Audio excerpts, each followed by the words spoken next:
Alright folks, Tim here again. I'm just doing a video on my Asus X553SA and recording the audio on my Blue Studio Energy 2. I'll eventually stitch those together using Linux, which I will actually access via the means I'm going to show you here.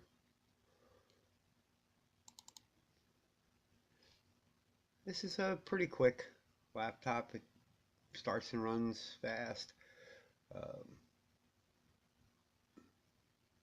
It does practically anything you would want it to. I'm going to actually open that twice. We don't need the second one or the third one. I can do that. I will do that in Ubuntu Mate just by opening a virtual machine.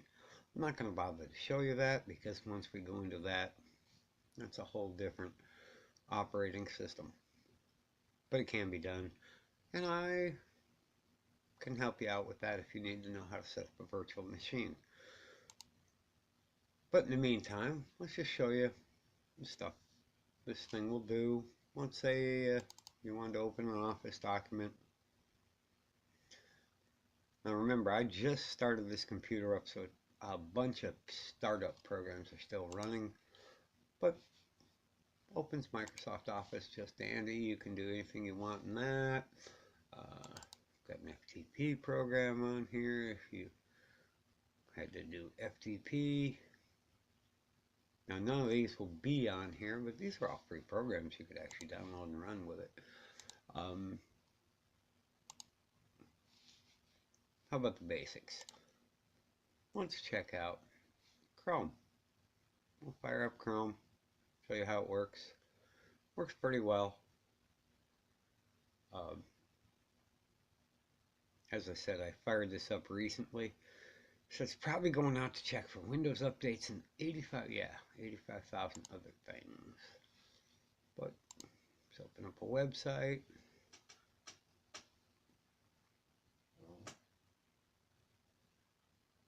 And it might take a few seconds.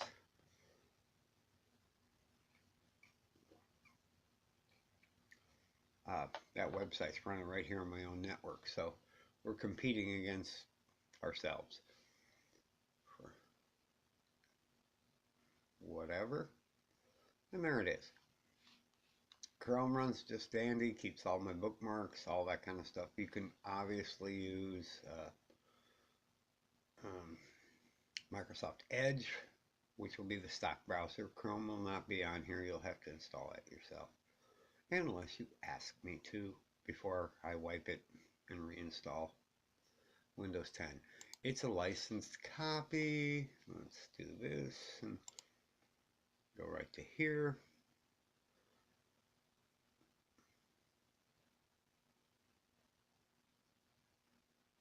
And come on.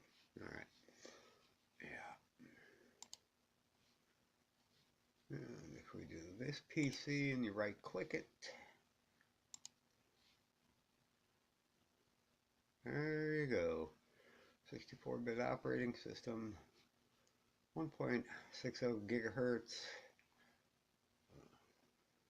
Windows is activated, and it will be when you get it. Although it will be wiped.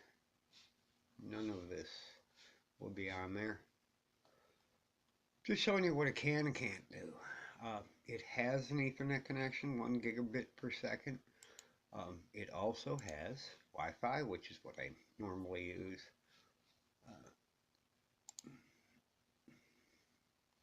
150 meg per second. That's the fastest I've ever seen the wireless NAND on here run.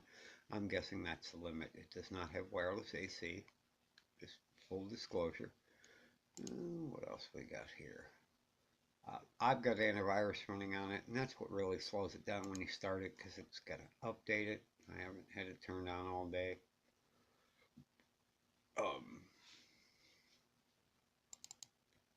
For example, here's an old program, PaintShop Pro, which I use all the time. I've had it forever. Moved it from computer to computer to computer.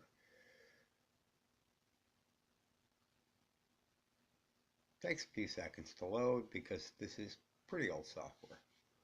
But you could edit your photos with something like that. Um, it will play games, but if you're buying it to play games, don't. All in all, for 200 bucks though, you can't beat it. It's pretty quick, very efficient, and that's all I can say about it. The price on it is $200.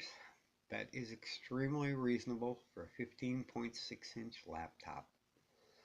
It's got a really decent display, 1388 by 760 something. Can't remember exactly what it is, but I think it's 768. You can watch HD movies on it. You're not going to watch full HD 1080p movies. Good enough though, and that's all there is. So buy the damn laptop if you want it, or don't bother me if you don't. And that is all there is for this video.